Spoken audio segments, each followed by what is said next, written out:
Hello दोस्तों। आज हम लोग करंट अफेयर्स के क्वेश्चंस को देखेंगे। करंट अफेयर्स यानी जिसे सीए बोला जाता है उसको देखेंगे। क्योंकि आप यहाँ पे ध्यान से देखेंगे, थोड़ा सा इसको हम बड़ा कर देते हैं। अब आपको अच्छे तरीके से दिखाई दे रहा होगा। ऊपर नीचे करिए। ये कौन सा करंट अफेयर है? 2024 का एनुअल करंट अफेयर्स है। क्विज है, मतलब इसमें क्वेश्चंस और आंसर दोनों मिलेंगे आपको। यूथ कंपटीशन टाइम्स का यानी कि YCT का ये बुक है। देखिए, रेलवे के लिए सबसे बेस्ट बुक ही YTC होता है, मतलब यूथ कंपटीशन टाइम्स होता है मेरे ख्याल से। लेकिन हर किसी की पसंद अलग अलग हो सकती है, कोई ज़रूरी नहीं है। तो देखिए, रेलवे में CE यानी कि करंट अफेयर्स का बहुत बड़ा रोल होता है। तो 2024 का ये वार्षिकी करंट अफेयर्स है। इसमें सिर्फ 24 नहीं, 2023 और 2024 की महत्वपूर्ण घटनाओं की जानकारी आपको मिलेगी। और करंट अफेयर्स होता ही है घटनाओं की जानकारी के बारे में। इस बुक में आपको क्या क्या चीज़ें मिलेंगी, तो यहाँ देख लीजिए। राष्ट्रीय, अंतर्राष्ट्रीय, आर्थिक, खेल, विज्ञान प्रौद्योगिकी, संक्षिप्तकी, राज्य विशेष, उत्तर प्रदेश विशेष, केंद्रीय अंतरिम बजट 2024-2025, उत्तर प्रदेश बजट 2024-2025 में मिलेगा। ये करंट अफेयर कहाँ से कहाँ तक है? 1 जनवरी 2023 से 20 फरवरी 2024 तक के महत्वपूर्ण करंट अफेयर्स के प्रश्नों का विस्तृत व्याख्या सहित हल एवं तथ्यों को समावेशित किया गया है। मतलब 2023 से लेकर 2024 तक है। जनवरी 2023 से फरवरी 2024 तक है। फरवरी के आगे भी आपको इसी चैनल्स पे सारे करंट अफेयर्स आपको मिल जाएंगे, फरवरी के पहले भी। और आप लोग अपना अपना कमर कस लीजिए, क्योंकि रेलवे का जो एग्ज़ाम है वो नवंबर यानी कि दिसंबर में होने वाला है। दिसंबर में कितने दिसंबर से? अभी जो लेटेस्ट डेट आई है, लेटेस्ट PDF आया है, उसमें 16 से 26 दिसंबर के बीच में पेपर होने के चांसेस हैं टेक्नीशियन का। और इससे पहले लोको पायलट का पेपर होगा। तो ये जो बुक है, जो भी कंटेंट आपको इस चैनल पे मिल रहे हैं, इस चैनल पे जो भी कंटेंट आपको मिल रहा है वो सभी एग्ज़ाम्स के लिए इम्पॉर्टेंट है। सिर्फ यही नहीं कि आपको सिर्फ टेक्नीशियन के लिए ही ज़रूरी है, सभी एग्ज़ाम्स के लिए ज़रूरी है। वार्षिकी 2024 करंट अफेयर्स। आगे बढ़ते हैं, जल्दी जल्दी चीज़ों को देखते चले जाते हैं। ये सब बुक का पैराग्राफ है तो उसे छोड़ दीजिए। यहाँ से हमको राष्ट्रीय परिदृश्य देखने को मिलेगा। और राष्ट्रीय परिदृश्य में पहला क्वेश्चन यहाँ से शुरू हो जाता है। इस क्वेश्चंस को अच्छे तरीके से पढ़ते चले जाइए। थोड़ा सा बड़ा कर देते हैं ताकि आपको अच्छे तरीके से दिखाई दे। अब क्वेश्चंस पे ध्यान दीजिए। क्वेश्चन नंबर फर्स्ट कह रहा है, फरवरी 2024 उच्चतम न्यायालय यानी कि सुप्रीम कोर्ट ने चुनावी बॉन्ड को असंवैधानिक करार दिया। इस संदर्भ में निम्न कथनों पर विचार करिए। आपको याद होगा कि फरवरी में जो चुनावी बॉन्ड थी, यानी कि जो बड़ी बड़ी कंपनियां जो राष्ट्रीय राष्ट्रीय जो दल होते हैं, उन दल को जो चंदा देती है, तो वो चंदा ऐसे नहीं होता है कि पैसे के जितना पैसा आप देना चाहो उतना पैसा हम, जैसे हम लोग चंदा देते हैं कि मान लीजिए हमारे पास 100 रुपया है तो हम 100 रुपया चंदा दे देंगे निकाल के, नहीं तो फ़ोन पे गूगल पे कर देंगे। लेकिन यहाँ पे क्या होता है कि ऐसे चंदा देना है तो आपको एक बॉन्ड खरीदना होता था, चुनावी बॉन्ड जिसे कहा जाता था। और उस बॉन्ड को उस पार्टी को दे दिया जाता था। और वो पार्टी क्या काम करती थी? इसी बॉन्ड को ले जाके बैंक में डाल देती थी और उसे कैश मिल जाता था। अगर आप लोगों ने बियरर चेक के बारे में सुना है तो सेम टू सेम उसी तरीके का था। तो वही पूछ रहा है कि यहाँ पे पूछ रहा है कि मान लीजिए फरवरी 2024 में सुप्रीम कोर्ट ने चुनावी बॉन्ड को असंवैधानिक मान लिया। इस संदर्भ में निम्नलिखित कथनों पे विचार करिए। निम्नलिखित कथन पे विचार करिए। पहला कह रहा है, पहला कथन ये है, यह फैसला मुख्य न्यायाधीश DY चंद्रचूड़ की अध्यक्षता वाली 7 जजों की पीठ द्वारा किया गया था।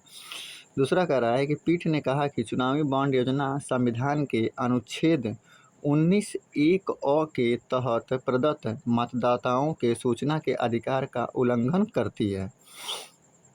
पीठ ने ये कहा, जो यहाँ पे 7 जजों की पीठ बैठी हुई थी। अब नीचे आपके जवाब दिए गए हैं। नीचे दिए गए कोट में सही उत्तर का चयन करिए। केवल 1, केवल 2, 1 एवं 2 दोनों, न तो 1 न तो 2। तो इसका जो राइट आंसर हो जाएगा वो हो जाएगा केवल 2। केवल 2 कैसे हो जाएगा? क्योंकि देखिए, पीठ ने कहा कि चुनावी बॉन्ड योजना संविधान के अनुच्छेद 19 के तहत प्रदत्त मतदाताओं के सूचना के अधिकार का उल्लंघन करता है। ये तो सही बात है, पीठ ने ऐसा कहा था। ये भी सही है कि यह फैसला मुख्य न्यायाधीश डी.वाई. चंद्रचूड़ की अध्यक्षता वाली 7 जजों की पीठ नहीं बल्कि 5 जजों की पीठ ने कहा था। तो यहाँ पे 5 होता तो 1 और 2 दोनों सही होता, लेकिन 7 होने की वजह से यहाँ पे सिर्फ 2 वाला हमारा राइट हो जाता है। नीचे इसके उत्तर भी दिए गए होंगे, देख लीजिएगा, उत्तर बी, वहाँ पे बी लगा दिया गया है। ब्रीफ दिया है, ब्रीफ पे ध्यान से देखिए। उच्चतम न्यायालय ने चुनावी बॉन्ड योजना को असंवैधानिक घोषित किया। असंवैधानिक घोषित कर दिया किसने? कि भाई ये संविधान के अनुसार नहीं है। जो चुनावी बॉन्ड है, चुनावी बॉन्ड को किसने असंवैधानिक घोषित किया? तो उच्चतम न्यायालय ने घोषित किया। घोषणा तिथि कब थी? 15 फरवरी 2024 को घोषणा किया गया था मुख्य न्यायाधीश डी.वाई. चंद्रचूड़ की अध्यक्षता वाली 5 सदस्यीय पीठ द्वारा। 5 सदस्यीय पीठ द्वारा यहाँ पे आपको मिल गया, लेकिन यहाँ पे क्या दिया था? 7 जजों की पीठ द्वारा। तो पहला तो वैसे भी गलत हो गया। दूसरा, पीठ में शामिल न्यायाधीश, कौन कौन न्यायाधीश पीठ में शामिल थे? तो मुख्य न्यायाधीश डी.वाई. चंद्रचूड़ थे, न्यायमूर्ति संजीव खन्ना, बी.आर. गवई, जे.बी. परदीवाला, मनोज मिश्रा, इतने 5 लोग थे जो कि पीठ में बैठे हुए थे। पीठ की घोषणा, अब पीठ ने जो फैसला लिया उसका क्या विवरण है कि पीठ ने क्या फैसला लिया? तो पीठ की घोषणा, चुनावी बॉन्ड योजना संविधान के अनुच्छेद 1 के तहत प्रदत्त मतदाताओं के सूचना के अधिकार का उल्लंघन करती है। पहला तो फैसला ये लिया। दूसरा, 15 दिन की वैधता वाले बिना भुनाए गए, मतलब भुनाए का मतलब बिना भजाए, जैसे कि हम लोग पैसा निकालते हैं तो हम लोग उसको भोजपुरी में भजाना बोलते हैं, तो उसी तरीके से हिंदी में उसे भुनाया कहते हैं। देखते हैं, 15 दिन की वैधता वाले बिना भुनाए गए चुनावी बांडों को राजनीतिक दल खरीदारी को वापस कर देगा। यानी कि अगर उस बॉन्ड को लिए आपका 15 दिन हो गया तो आप उसे 15 दिन के बाद जिससे आप लिए हैं उसी को आप वापस कर देंगे। नेक्स्ट, एसबीआई को चुनावी बॉन्ड का ब्यौरा 6 मार्च 2024 तक चुनाव आयोग को उपलब्ध कराना होगा। एसबीआई से विवरण मिलने के बाद चुनाव आयोग को 13 मार्च 2024 तक सूचना को सार्वजनिक करना होगा। यानी कि एसबीआई का ये बॉन्ड होता है, तो एसबीआई को अपने बॉन्ड, जितने भी बॉन्ड उसने जारी किया है उसको 6 मार्च तक देना था। और एसबीआई के विवरण मिलने के बाद चुनाव आयोग को 13 मार्च 2024 तक सूचना सार्वजनिक करना होगा, मतलब सूचना सार्वजनिक करना था। नेक्स्ट, पीठ ने चुनावी बॉन्ड खरीदने वाले व्यक्तियों या कंपनियों की जानकारी गुप्त रखने के लिए कंपनी कानून, भारतीय रिजर्व बैंक कानून, जनप्रतिनिधित्व कानून और आयकर कानून में किए गए संशोधन को भी निरस्त कर दिया। मतलब पहले इन सभी जैसे कि कंपनी कानून, भारतीय रिजर्व बैंक कानून, जनप्रतिनिधित्व कानून और आयकर कानून, ये सब कानून बनाए गए ताकि इससे ये पता ना चले कि चंदा किस कंपनी ने दिया है। तो इन सबको जो पीठ बैठी थी उसने क्या कर दिया? निरस्त कर दिया। तो ये भी क्वेश्चंस में पूछा जा सकता है, क्योंकि 24 का ही ये है। अन्य महत्वपूर्ण तथ्य, इसके लिए अन्य महत्वपूर्ण भी कुछ तथ्य थे। उच्चतम न्यायालय ने अपने फैसले में राजनीतिक दलों की वर्ष 2017-18 से वर्ष 2022-23 तक की ऑडिट रिपोर्ट का हवाला दिया। इस अवधि में भाजपा को सर्वाधिक 6,566.14 करोड़ रुपया भाजपा को दिया गया, कांग्रेस को 1,123.3 करोड़ रुपए कांग्रेस को मिले, तृणमूल कांग्रेस को 1,092.98 करोड़ रुपए प्राप्त हुए। तो ये भी पॉइंट आप डिनोट कर लीजिए कि भाजपा को कितने मिले, इतने 66.14, कांग्रेस को कितने मिले 11,23.3 और तृणमूल कांग्रेस को कितने मिले तो 1,092.8 करोड़ रुपए इसमें मिले थे, चंदा मिला था इन लोगों को। तो ये दोनों पॉइंट इंपॉर्टेंट है, इन दोनों पॉइंट को भी नोट कर लीजिएगा। बाकी ऊपर के सभी पॉइंट इंपॉर्टेंट हैं, तो इसको नोट आप कर लीजिएगा अपनी कॉपी पे। नेक्स्ट हम चलते हैं दूसरा क्वेश्चन पे नहीं, अभी तो इसी में ही बाकी है। देखिए, वर्ष 2017 में केंद्र सरकार ने चुनावी बॉन्ड योजना को वित्त विधेयक के जरिए संसद में पेश किया। वर्ष 2017 में सरकार ने यानी कि बीजेपी की गवर्नमेंट ने इस योजना को पास किया। संसद से पास होने के बाद 29 जनवरी 2018 को इस योजना को अधिसूचित कर दिया गया। मतलब संसद में पास हुआ, संसद में पास होने के बाद 29 जनवरी 2018 को इसे अधिकृत कर दिया गया, मतलब इसे लागू कर दिया गया। इस योजना के विरुद्ध उच्चतम न्यायालय में common cause association for democratic reforms CPM और कांग्रेस नेता जय ठाकुर ने याचिका डाली थी इस योजना के विरुद्ध में कि योजना गलत है। फिर चुनावी बॉन्ड योजना के तहत भारतीय नागरिक एवं भारतीय कंपनी स्टेट बैंक भारतीय नागरिक एवं कंपनी भारतीय स्टेट बैंक से 1,000, 10,000, 1,00,000, 10 लाख और 1 करोड़ रुपए के गुणांक के रूप में बॉन्ड खरीदकर राजनीतिक दलों को चंदा दे सकती है। तो इसे राजनीतिक दलों द्वारा 15 दिन के अंदर भुनाया जा सकता था। मतलब ये योजना पहले थी, अभी भी यही लगभग में लागू है, अभी इसको बदला नहीं गया है। अभी सिर्फ चीज़ों को क्या बदला गया है, अभी सिर्फ ये बदला गया है यहाँ पे कि 15 दिन की वैधता वाले बिना भुनाए गए चुनावी बॉन्ड को राजनीतिक दल खरीदार को वापस कर देगा। मतलब अगर 15 दिन तक आप नहीं उसे भजा पाते हैं तो उसे आप वापस कर देंगे जिसने आपको वापस दिया है। तो यही चीज़, यही जो पॉइंट है, यही पॉइंट सिर्फ बदला गया है। तो इसको डिनोट कर लीजिएगा, हो सके तो वीडियो को रोक के स्क्रीनशॉट करके इसको अच्छे से पढ़ लीजिएगा, यहाँ से लेके और यहाँ तक अच्छे से पढ़ लीजिएगा। नेक्स्ट हम यहाँ पे चलते हैं। हाँ, दूसरा नंबर क्वेश्चन पे हम आते हैं। दूसरा नंबर क्वेश्चन हमारा क्या कह रहा है, इसको ध्यान दीजिए। दूसरा नंबर क्वेश्चन क्या कह रहा है, तो क्वेश्चन को पढ़ते हैं। वर्ष 2024 में निम्नलिखित में से किसे भारत रत्न से सम्मानित नहीं किया गया। अब यहाँ पे 4 लोग हैं, कर्पूरी ठाकुर, लाल कृष्ण आडवाणी, चौधरी चरण सिंह और CN R राव। इन चारों में से किसे भारत रत्न से सम्मानित नहीं किया गया, तो CN R राव को सम्मानित नहीं किया गया। वर्ष 2024 में भारत रत्न से सम्मानित व्यक्ति, वर्ष 2024 में भारत रत्न से कितने व्यक्ति को सम्मानित किया गया वह देखिए। वर्ष 2024 में भारत रत्न से सम्मानित व्यक्ति, पहला कर्पूरी ठाकुर, दूसरा लाल कृष्ण आडवाणी, तीसरा चौधरी चरण सिंह, चौथा PV नरसिम्हा राव और पांचवा MS स्वामीनाथन। इन 5 लोगों को भारत रत्न से सम्मानित किया गया है। नेक्स्ट देखते हैं, भारत रत्न से सम्मानित कुल व्यक्ति कितने हैं, तो कुल व्यक्ति अभी तक 53 हैं। कर्पूरी ठाकुर कौन थे, तो इनका जन्म 24 जनवरी 1924 को हुआ था। स्थान कहाँ है, समस्तीपुर के पिथौछिया में इनका जन्म स्थान है। पहली बार विधानसभा चुनाव जीते वर्ष 1952 में। ताजपुर निर्वाचन क्षेत्र से सोशलिस्ट पार्टी के उम्मीदवार के तौर पे पहली बार ये जीते थे। फिर बिहार के उप मुख्यमंत्री रहे एक बार बिहार के उप मुख्यमंत्री रहे। बिहार के मुख्यमंत्री रहे 2 बार, याद रख लीजिएगा कि बिहार के 2 बार मुख्यमंत्री रहे। डेट याद रखने की कोई ज़रूरत नहीं है। प्रचलित नाम क्या है, इनका प्रचलित नाम जननायक है। तो ये भी कहा जा सकता है कि ये भी ऑप्शन में आ सकता है कि मान लीजिए आपसे पूछ लेगा कि इस बार किसे 2024 में किसे भारत रत्न से सम्मानित किया गया और आपको नाम में जननायक ही दे दे, कर्पूरी ठाकुर न दे, तो आप जननायक पे ही ट्रिक लगा के चले आइएगा। तो इसलिए इसको पढ़ना जरूरी है। इनकी मृत्यु कब हो गई, 17 फरवरी 1988 को हो गई। कर्पूरी ठाकुर भारत रत्न से सम्मानित होने वाले 49वें व्यक्ति हैं। कर्पूरी ठाकुर से संबंधित अन्य महत्वपूर्ण तत्व, कर्पूरी ठाकुर को भारत छोड़ो आंदोलन में भागीदारी के लिए 26 माह की जेल भी हुई थी। वह प्रारंभ में अपने गांव में एक शिक्षक के रूप में काम करते थे, यानी कि वो एक शिक्षक थे।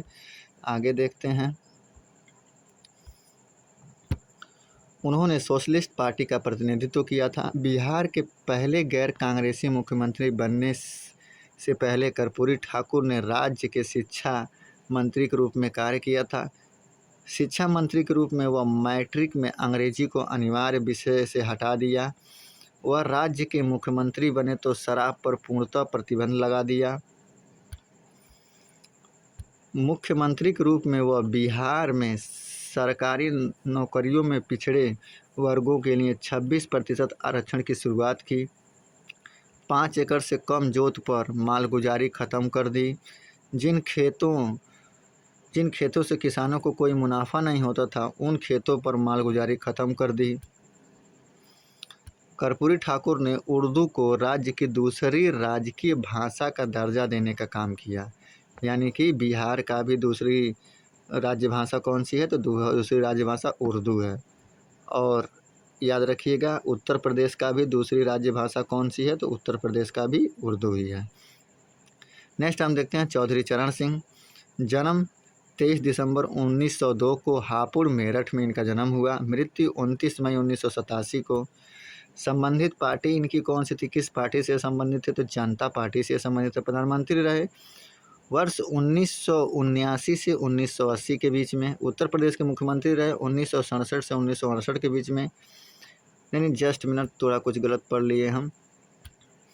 यहाँ पे देखिएगा, प्रधानमंत्री रहे एक बार 1979 से 1980 के बीच में। उत्तर प्रदेश के मुख्यमंत्री रहे 1967 से 1968 के बीच में 1 वर्ष। केंद्रीय गृह मंत्री रहे 1977 से 1978 के बीच में 1 वर्ष। केंद्रीय वित्त मंत्री रहे जनवरी 1981 से जुलाई 1981 तक। किसान दिवस 23 दिसंबर चौधरी चरण सिंह की जयंती पर किसान दिवस मनाया जाता है। तो ये भी याद रखिएगा कि किसान दिवस कब मनाया जाता है, तो ये पूछा जा सकता है। क्यों? क्योंकि चौधरी चरण सिंह को भारत रत्न मिला है, तो उनसे रिलेटेड चीज़ों को पूछेगा। नेक्स्ट है पामू लापर्थी वेंकट। पामू लापर्थी वेंकट या पीवी नरसिम्हा राव। जन्म 28 जून 1921 को। कहाँ पे हुआ था? तेलंगाना में हुआ था। मृत्यु 23 दिसंबर 2004 को। संबंधित पार्टी कौन सी? भारतीय राष्ट्रीय कांग्रेस पार्टी से संबंधित। प्रधानमंत्री रहे हैं 1991 से 1996 तक। रक्षा मंत्री रहे दिसंबर 1984 से 1985 तक। विदेश मंत्री रहे 1980 से 1984 तक, 1988 से 1989 तक, 1992 से 1994 तक। ये इतना विदेश मंत्री रह चुके हैं पीवी नरसिम्हा राव। नेक्स्ट गृह मंत्री भी ये रहे हैं। गृह मंत्री 1984 से 1984 तक, दिसंबर जनवरी, यानी कि जुलाई 1984 से दिसंबर 1984 तक। फिर मार्च 1986 से मई 1986 तक। MS स्वामीनाथन को हम क्या कहते हैं, हाँ, तो MS स्वामीनाथन को हम हरित क्रांति का जनक भी मानते हैं। हरित क्रांति का जनक, अभी आगे मिल भी जाएगा। जन्म 7 अगस्त 1925 को तंजपुर तमिलनाडु में। मृत्यु 28 सितंबर 2023 को हुआ है। राज्यसभा के सदस्य रहे वर्ष 2007 से 2013 तक। MS स्वामीनाथन भारत में हरित क्रांति के जनक के रूप में जाना जाता है। ये बहुत इम्पोर्टेंट है।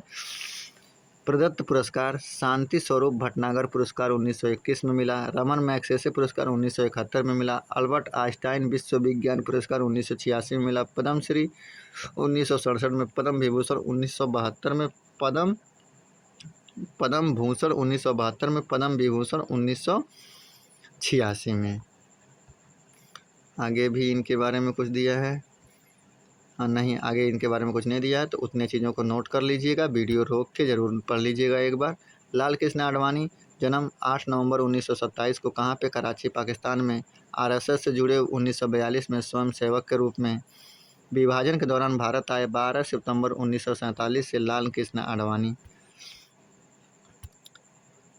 जनसंघ दिल्ली इकाई के अध्यक्ष थे 1970 से 72। जनसंघ के राष्ट्रीय अध्यक्ष रहे 1973 से 1977। राज्यसभा के सदस्य रहे 4 बार 1970 से 1989 तक। लोकसभा के सदस्य रहे 7 बार। दिल्ली से पहली बार 1989 में एवं 1991 में, 1998 में, 1999 में, 2004, 2009 और गुजरात 2014 में गुजरात के गांधीनगर सीट से ये क्या बने? सांसद। लोकसभा मतलब वही सांसद बने।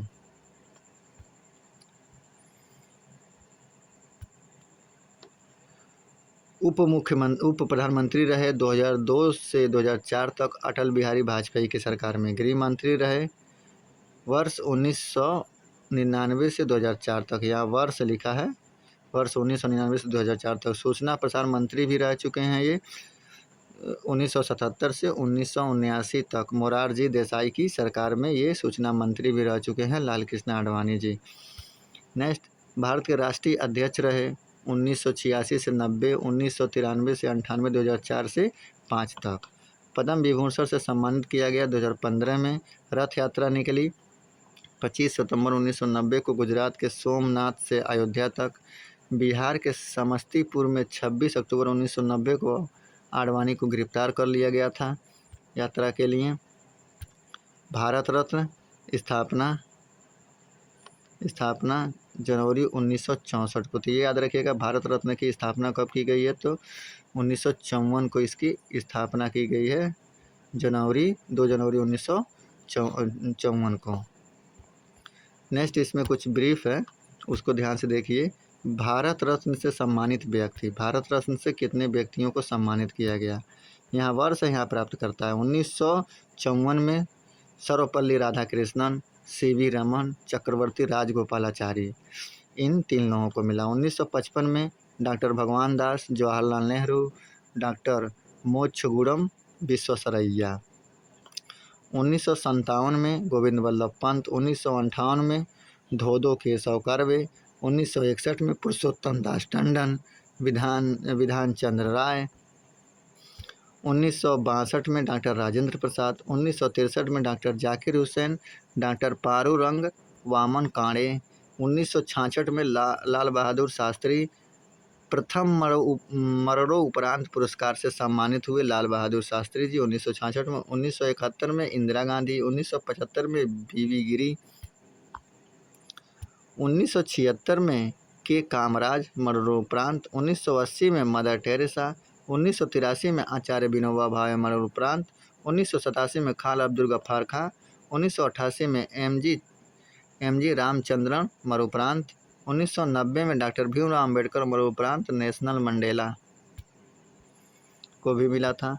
नेशनल मंडेला और भीमराव अम्बेडकर दोनों को मिला था। 1991 में राजीव गांधी मरणोपरांत, सरदार वल्लभ भाई पटेल मरणोपरांत मोरारजी देसाई को भी मिला। 1992 में सत्यजीत रे, JRD टाटा, मौलाना अबुल कलाम आज़ाद को मरणोपरांत मिला। नेक्स्ट यहाँ पे दिया है 1997 में डॉक्टर APJ अब्दुल कलाम, अरुणा अशफाक अली को मरणोपरांत और गुलजारी लाल नंदा को 1987 में दिया गया। 1997 में 1998 में MS सुब्बुलक्ष्मी और C सुब्रमण्यम को दिया गया। 1999 में जयप्रकाश नारायण को मरणोपरांत, प्रोफेसर अमर्त्य सेन और गोपीनाथ वारदोलोई को मरणोपरांत और पंडित रविशंकर, इतने लोगों को भारत रत्न से सम्मानित किया गया। 2001 में वर्ष 2001 में लता मंगेशकर, उस्ताद बिस्मिल्लाह खां को भारत रत्न दिया गया। 2009 में पंडित भीमसेन जोशी को, 2014 में प्रोफेसर CNR राव को दिया गया और सचिन तेंदुलकर को दिया गया। 2015 में अटल बिहारी वाजपेयी, पंडित मदन मोहन मालवीय को मरणोपरांत दिया गया। 2019 में प्रणब मुखर्जी, भूपेन हजारिका मरणोपरांत, नानाजी देशमुख मरणोपरांत दिया गया इन लोगों को भारत रत्न। भारत रत्न भारत का सर्वोच्च नागरिक पुरस्कार है। ये याद रखिएगा कि भारत रत्न भारत का सर्वोच्च नागरिक पुरस्कार है, जो लोगों को जाति लिंग पद व्यवसाय के भेदभाव के बिना किसी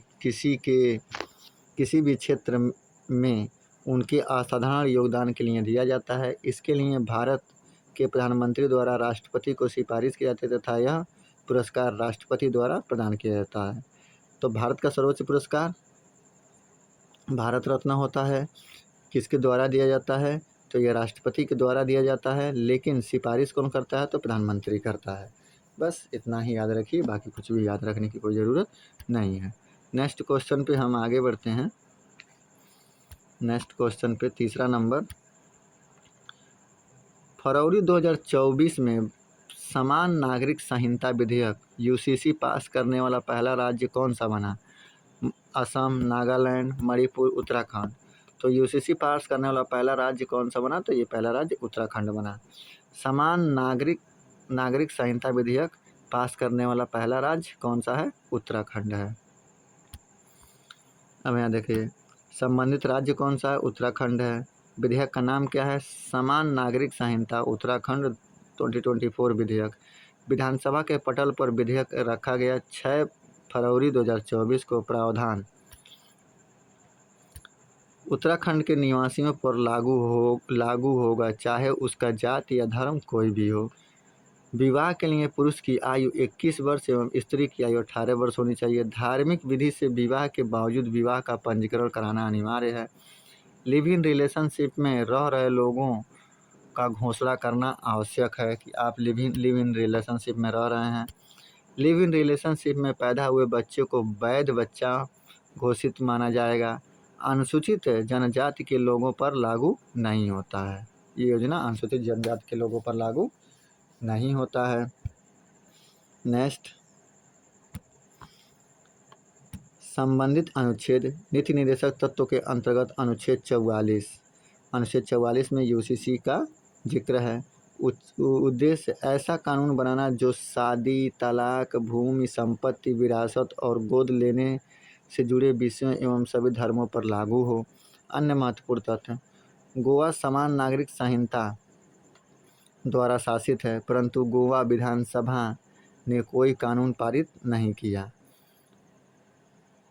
मतलब गोवा समान नागरिक संहिता द्वारा शासित है, परंतु गोवा में ऐसा कुछ हुआ नहीं। ये कहाँ पे हुआ? ये यूके में किया गया, उत्तराखंड में किया गया। नेक्स्ट आपका ये ख़त्म हो चुका। नेक्स्ट क्वेश्चन आपका है, फरवरी 2024 में किस मंत्रालय ने अपार आईडी कार्ड लॉन्च किया? गृह मंत्रालय, पृथ्वी विज्ञान मंत्रालय, रक्षा मंत्रालय या फिर शिक्षा मंत्रालय? तो जितने लोग भी बीए कर रहे होंगे उन लोगों को अपना अपार कार्ड बनाना पड़ रहा होगा, तो वो शिक्षा मंत्रालय ने अपार कार्ड बनाने की घोषणा की है। ये अपार कार्ड जहाँ से डिजी लॉकर बनता है, डिजी लॉकर अगर अपना बना लेते हैं तो आपका अपार कार्ड अपने आप ही बन जाता है। अपार कार्ड के बारे में हम और कुछ देख लेते हैं। अपार आईडी कार्ड लॉन्च फरवरी 2024 में लॉन्च करता शिक्षा मंत्रालय। अपार का मतलब automatic permanent academic account registry है। उद्देश्य एक राष्ट्र एक छात्र आईडी बनाना है। लॉन्च का माध्यम कॉमन सर्विस सेंटर सीएससी के माध्यम से लॉन्च किया गया है। अन्य महत्वपूर्ण तथ्य, छात्र abc.gov.in पर पंजीकरण करके अपनी अपार आईडी प्राप्त कर सकते हैं। राष्ट्रीय शिक्षा नीति 2020 के तहत किसी भी संस्थान या विश्वविद्यालय में प्रवेश के लिए छात्रों को ABC आईडी प्रदान करनी होगी। छात्रों को एक अस्थायी अपार आईडी दी जाएगी जो उनके आधार के डिजी लॉकर से जुड़ी होगी। अभी मैंने आपको बताया तो डिजी लॉकर से बन जाएगा। नेक्स्ट, जनवरी 2024 में यूनेस्को की विश्व धरोहर सूची 24-25 में शामिल करने के लिए भारत ने मराठा सैन्य परिदृश्य के तहत कितने किलों को नामित किया? तो 8 है, 12 है, 10 है, 14 है। तो राइट आंसर इसका 12 हो जाएगा, सी। यूनेस्को की विश्व धरोहर सूची के लिए भारत ने 12 किलो को नामांकित किया। नामांकित सांस्कृतिक स्थल श्रेणी के तहत किया गया है। नामांकित 12 किले कौन कौन से हैं? तो महाराष्ट्र में सालहेर, शिवनेटी, लोहागढ़, खादेड़ी, रायगढ़, प्रतापगढ़, सुवर्णदुर्ग, पन्हाला, विजयदुर्ग, सिंधुदुर्ग एवं तमिलनाडु में जिंजी। अन्य महत्वपूर्ण तथ्य में मराठा सैन्य परिदृश्य के 12 जिलों में से 8 भारतीय पुरातात्विक सर्वेक्षण द्वारा संरक्षित हैं और 4 पुरातत्व और संग्रहालय निदेशक महाराष्ट्र द्वारा संरक्षित हैं। खांडेड़ी किला, सुवर्णदुर्ग और सिंधुदुर्ग द्वीप किले हैं। मतलब खांडेड़ी किला, सुवर्णदुर्ग और सिंधुदुर्ग ये सब द्वीप किले हैं जिनके चारों ओर पानी है और बीच में किला है। 17वीं और 19वीं शताब्दी के मध्य विकसित ये किले मराठा शासकों के किलेबंदी और सैन्य प्रणाली का प्रतिनिधित्व करते हैं। नेक्स्ट क्वेश्चन, अयोध्या में नवनिर्मित राम मंदिर में स्थापित होने वाली मूर्तियों की प्राण प्रतिष्ठा किस तिथि को संपन्न हुई? 20 जनवरी 2024 को, 22 जनवरी 2024 को, 24 जनवरी 2024 को, 30 जनवरी 2024 को।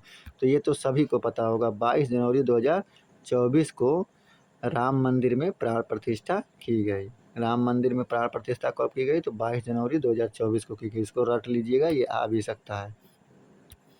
अयोध्या में राम मंदिर की प्राण प्रतिष्ठा की तिथि कितनी थी? 22 जनवरी 2024 को। प्राण प्रतिष्ठा करता कौन थे? प्रधानमंत्री नरेंद्र मोदी। कुल क्षेत्र 67.60 एकड़ में, मंदिर क्षेत्र 2.77 एकड़ में। मंदिर का आकार 108 मीटर गुणे 75 मीटर गुणे 49 मीटर। LBH नहीं, LBH नहीं होगा, इसको डिनोट कर लीजिएगा आप अपने हिसाब से। 108, 75, 49। मंदिर शिखर की कुल ऊंचाई कितनी है? 161 फीट। मंदिर में कुल कितने तलों की संख्या है? 3। मंदिर में कितने तल बने हैं? 3। मंदिर के प्रधान वास्तुकार चंद्रकांत सोमपुरा। तो मंदिर के चंद्रकांत सोमपुरा हैं, जो कि प्रधान वास्तुकार मतलब मुख्य वास्तुकार हैं। निर्माण सामग्री में प्रयोग किया गया प्रमुख पत्थर बंसी, पहाड़पुर, भरतपुर, गुलाबी बालुआ पत्थर यूज किया गया है, राजस्थान से लाया गया है। रामलला की गर्भगृह में स्थापित होने वाली मूर्ति की ऊंचाई 51 इंच है। रामलला की कमल के फूल के आसन के साथ ऊंचाई 8 फीट है। रामलला की मूर्ति में प्रयुक्त पत्थर कृष्णशिला है। कृष्णशिला की प्राप्ति का स्थान उडुपी, कर्नाटक। रामलला की मूर्ति का स्वरूप बाल रूप, 5 वर्ष, खड़ी मूर्ति, पुरानी मूर्ति।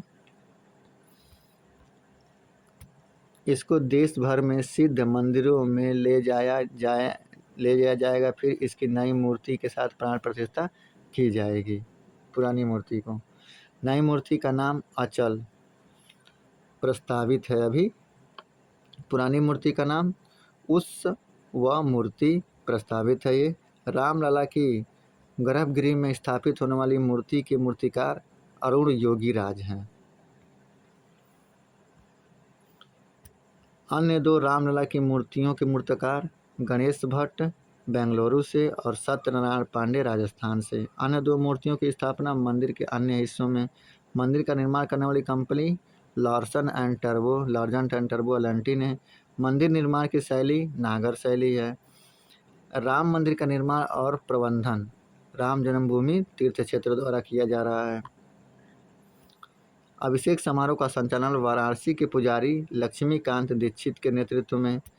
रामलला की मूर्ति डिजाइन का विवरण। भगवान गरुड़ की मूर्ति को बाएं पैर के पास और भगवान हनुमान की मूर्ति को दाहिने पैर के पास उकेरा गया है।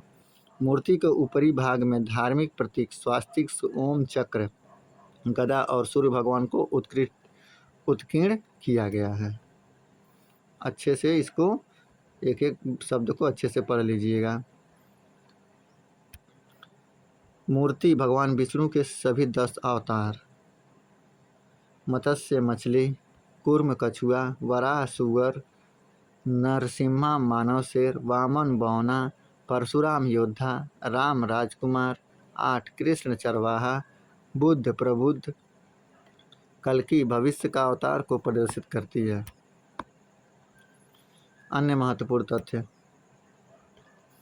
22 जनवरी 2024 को प्रधानमंत्री नरेंद्र मोदी ने अयोध्या राम मंदिर परिसर में जटायु की एक मूर्ति का अनावरण किया। राम मंदिर के अलावा सूर्यदेव, देवी भगवती, गणेश भगवान, भगवान शिव, माँ अन्नपूर्णा और हनुमान के कुल 6 मंदिर हैं। मूर्ति का वजन 200 किग्रा है। नेक्स्ट क्वेश्चन पे हम आ जाते हैं। नेक्स्ट क्वेश्चन है, जनवरी 2024 में एशिया के सबसे बड़े एविएशन एक्सपो विंग्स इंडिया 2024 का उद्घाटन कहाँ पे किया गया? जयपुर, सूरत, हैदराबाद, अहमदाबाद। तो ये सूरत में किया गया। कहाँ पे किया गया? सूरत में किया गया। इसका ब्रीफ हम देखते हैं।